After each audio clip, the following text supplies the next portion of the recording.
Extrait du roman Les Frères Karamazov de Fédor Dostoïevski.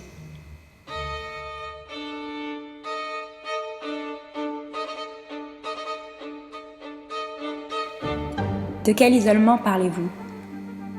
De l'isolement dans lequel vivent les hommes, en notre siècle tout particulièrement, et qui se manifeste dans tous les domaines.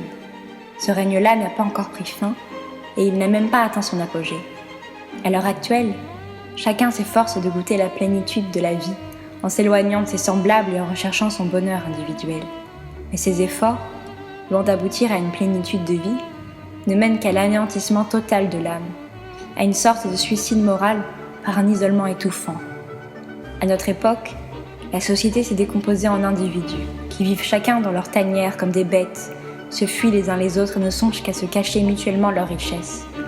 Ils en viennent ainsi à se détester et à se rendre détestables même. L'homme amasse des biens, dans la solitude, et se réjouit de la puissance des biens qu'il croit acquérir, se disant que ses jours sont désormais assurés. Il ne voit pas l'insensé, que plus il en amasse et plus il s'enlise dans une impuissance mortelle.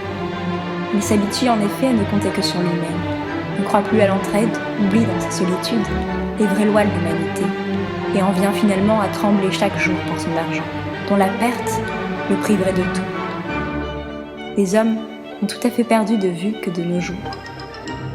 La vraie sécurité de la vie ne s'obtient pas dans la solitude, mais dans l'union des efforts et dans la coordination des actions individuelles.